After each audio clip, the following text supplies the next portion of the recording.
Hey everybody, Caffeine Man here, and today we're going over caffeinated water, part 2 of a 2-part series. In part 1, I went over what caffeinated water was, several of the different name brands that make it, and its caffeine content, and I also did a product review on a company called Avite. In this part, I'm going over why you're drinking your caffeinated water wrong, if you're drinking it at all, and why you should be. All coming right up.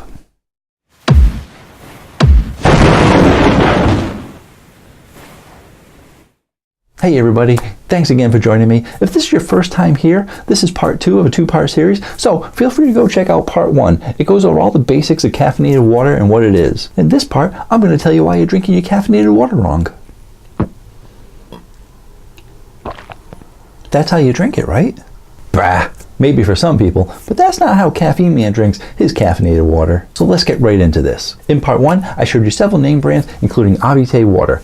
Avite water comes in 45 milligrams, 90 milligrams, and 125 milligrams. The 90 milligrams tasted just like regular water with just a hint of Avite flavor to it, but the 125 had a little bit of a stronger flavor to it, and that was the caffeine in it. Now it didn't taste bad necessarily, but it was a little bit bitter. And I told you guys to take that green bottle of 125 and put it to the side. Not because it was bad, but because there are other ways to use it. That's when thinking outside the box becomes your best friend, and hopefully, so do I, for giving you some creative ideas on how to use caffeinated water. Let's head right downstairs and get right into this.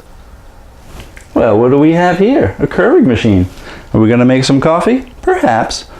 But have you ever had those mornings where you just want your coffee a little bit stronger? Well, what do we have here? We have some caffeine water. As you may recall from the first video, this one has 125 milligrams. So all you have to do is just add some to the water tank, and every 8-ounce cup will have just about 62 milligrams more caffeine. So you want your Dunkin' Donuts just a little bit stronger? You got it. Do you want your Starbucks just a little bit stronger? You got it. How about your Maxwell House Blend?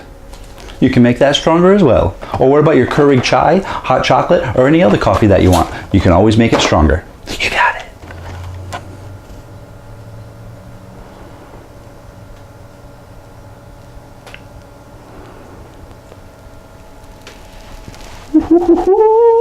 For those true coffee lovers and caffeine fanatics, I got Death Wish coffee here.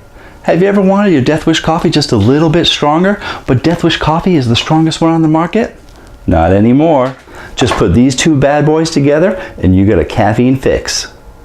Just 1 ounce of Death Wish coffee has 59 milligrams of caffeine. Therefore, an 8-ounce cup is going to have 472 milligrams of caffeine. Add that to another 8 ounces of 125 milligram water, cut that in half for 62. You're looking at 534 milligrams of caffeine in 1 cup of coffee. Just let it be known that the Mayo Clinic recommends not having any more than 400 milligrams of caffeine per day. Please enjoy your caffeine safely and keep it out of reach of children and pets. Okay, public service announcement, done. Think outside the box. Here we have a super cheap but super awesome hot water dispenser made by Sunbeam. Now you can get these a lot of different places. I got this at Ocean State Job Lot, which might not be around you, but they also have them at Big Lots and a lot of other places that have cheap appliances. This only cost me $10 on sale. I know they sell them on Amazon for around $20, but you can always find yourself a deal. Anyway, this is what I make all of my other hot beverages with. It makes hot water in just under 2 minutes, and it's much faster than a tea kettle. Just open the top, pour in your water, close it, push the button, and you'll have some hot water in just a couple minutes. Also joining me in today's video is my special coffee mug. This was made by cartoonist Norm Feudy. He's known for his comic strips Retail and Gil, as well as publishing the book Pretending You Care. And he actually has a new children's book series coming out in March called Hello Hedgehog. I'm going to include a link down below to his Twitter site so you can check it out for yourself. For Christmas, he made all of his friends one of these mugs, all of us going on an adventure together. Let's take a look. There's our friend Todd. There's our friend Ed. There's Norm himself. There's our friend Keith. There's our friend Fred. That's me back when I had glasses. And that's our friend Jay. Thanks Norm for the cup, and good luck with your new book series, Hello Hedgehog. Think outside the box. Ever just want a nice hot cup of hot cocoa, but you go for coffee because there's not much caffeine in hot chocolate? Or have you ever been outside shoveling and you want to come in for a quick break and have a hot beverage to warm you up, but you still need to stay recharged for when you go back outside to continue shoveling? Well, now you can have yourself a hot cup of energizing hot cocoa.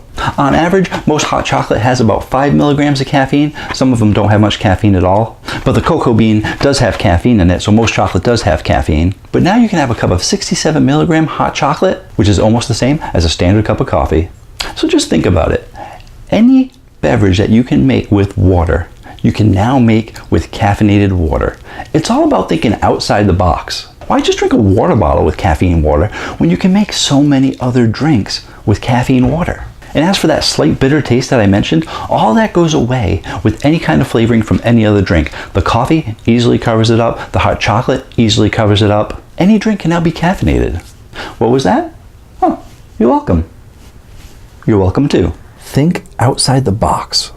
I recently did a series on tea called Tea Talk. If you'd like to know more about it, I'll include a card above so you can check it out. I went through all different kinds of teas as well as all the health benefits of teas. It's a very informative video, and if you haven't seen it yet, I highly recommend you check it out.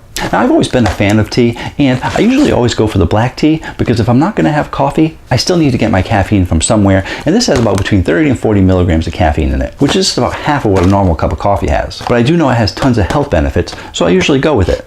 Now, green tea is even healthier for you. It's one of the healthiest drinks on the planet. But once again, it doesn't have that much caffeine in it. It's only got about 20 to 30 milligrams of caffeine in it. If only there was a way I could drink green tea and get the healthiness out of it, but still get my caffeine out of it. Now I can. That's right, now I can get an extra 62 milligrams with my 30 milligrams of green tea for 92 milligrams of caffeine. That's more than some of the standard cup of coffees out there. Want to be even healthier? I actually bought this.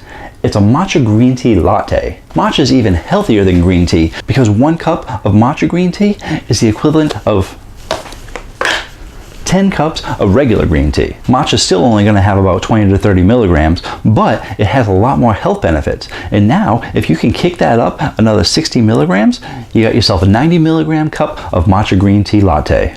Another green tea, this one here, it's a blend of sencha and matcha. It was recommended to me by a fellow YouTuber, John, who actually has a great channel about working out and all sorts of healthy foods to eat and all sorts of great health tips. I'm going to include a link down below so you can go check out his channel too. You'll get some great health advice from him. I know I did. This stuff is great. It's a high quality sencha green tea and matcha green tea, and it blends together terrifically. Add that to some caffeine water. Think outside the box. So like I said, it's all about thinking outside the box when it comes to caffeine water and why you're drinking it wrong. There are so many other ways that you could be drinking it. You just gotta think outside the box a little bit. Here, we got some hot chocolate. Wait, did I already go over this? Yeah, but have you ever had those terry chocolate oranges? You know, the ones that you smash down and they break apart. I'll put a picture right there. There it is. But it's chocolate that has orange flavoring to it. It was a great idea because the things taste awesome. So what if you can actually drink that? How can you drink it? You got some hot chocolate, and now you also have flavored caffeinated water. That's right, tangerine water. This one only has 90 milligrams, so for a cup of hot chocolate, you're only going to get 45 milligrams of caffeine, but it's better than 5 milligrams of caffeine. And now you're going to have an orange flavored hot chocolate, or even a blackberry hot chocolate. I mean, when you really start to think about it, all the hot chocolates can be tangerine, pomegranate acai, blackberry, and strawberry guava. And that's just the 4 that Avite has. There are other caffeine waters too that have several different flavors. So you can even add these to your coffee as well if you want to have a flavored coffee. Now let's go back to this Lipton Green Tea Superfruit Tea. This is orange, passion fruit, jasmine, and it's full of flavonoids. If you want to know more about flavonoids and ECGCs, you can find out more in Tea Talk Part 2, all the health benefits of green tea. And even though they added orange passion fruit to this green tea, it's still a little bit light. So what happens when you add tangerine water to it? You get a much stronger orange kick to it. Not only do you get the orange flavor, but you also get the caffeine. And the list goes on. I mean, it's not just green tea. There are so many different herbal teas out there that have tons of health benefits that you can add caffeine water to. Now, I know people say, well, herbal tea is supposed to be caffeine free. Well, yeah, it is, but they got a lot of delicious flavors. I sometimes like having a cinnamon tea or a ginger tea, but wish it had some caffeine in it. Now it can. Think outside the box. I mean, I can't say it enough. Just think outside the box, and any beverage that can be made with water can now be caffeinated. That's exciting. And I've just gotten started. What do you mean you just got started? Yeah, that's just the hot beverages. What about all the cold beverages? You got powdered iced teas, you got Crystal Light, you got Kool-Aid, all sorts of different fruit punches, you got Ovaltine, breakfast essentials, Tang, lemonade, coffee, tea, more. Anything. Are you getting the point here? Anything. I mean, Crystal Light, boom. Crystal Light packets, boom. Hot apple cider, boom. Arizona green tea packets, boom. If it's coming in powdered form, you can make a caffeinated beverage out of it. All right, but wait, there's even more. How can there be more than all those drinks out there? I went through the hot drinks, I went through the cold drinks, but not only are you drinking your caffeinated water wrong, but you're also eating it wrong. That's right. Any foods that are made with water can now be caffeinated. That's right. You want your Lipton cup of soup caffeinated? You got it. You want your ramen noodles caffeinated? You got it. You want your oatmeal in the morning caffeinated? You got it. You want your cream of wheat in the morning? You got it. You want to make some brownies for your friends or even some cinnamon bread? Both of these use about a half a cup of water. That's 4 ounces, which will be 30 milligrams of caffeine if you're using the 125 milligram bottle. Sure, 30 milligrams isn't a lot when you look at the whole batch, but still, it's something. And how about some desserts? Right here, we got some Jell-O. That's right, you can make Jell-O with caffeinated water. Now, I know a lot of you are probably saying, all right, now this guy's just joking around. He's going off the deep end. But no, I really haven't. It's just about thinking outside the box a little bit. Sure, people probably aren't adding caffeinated water to their oatmeal. And they're probably not adding caffeinated water to their tea. And they're probably not adding caffeinated water to their soup. But they could. And just because you can do something doesn't mean you should rule it out. In the example of Jell-O, that's a valid example. A lot of people that go on weight loss plans are recommended to have green tea, and a lot of diet supplements have caffeine in them. Caffeine helps boost the metabolism, therefore a lot of different dietary supplements actually have it in it. Therefore, if you're on a diet and you want to have yourself a healthy dessert with caffeine, you can make yourself some sugar-free, caffeinated Jell-O. So any of those packets that they have from Nutrisystem or any other diet programs out there where the food is powdered and you have to add hot water to it, you can add caffeinated water to it and it'll help your diet. So there you have it. Now you know why you were drinking caffeinated water wrong. If you were even drinking it at all, now you have so many more options. You can even eat it if you want to. Let's head back upstairs. Some of you might be saying, why are you such an advocate for it? Why are you trying to get me to eat it all and drink it all? Well, hey, my name's Caffeine Man. What else am I going to tell you to do? And there you have it, part 2 of my 2-part series on caffeinated water. I hope you learned something today. And if you want to stay informed on all things caffeine related, including all beverages and foods that can be made with caffeinated water, I don't even know what else I can go over. But hit the subscribe button anyway so you can stay informed. I post new videos every Tuesday night and hope that you can join me. Until then, have a great day. Or night.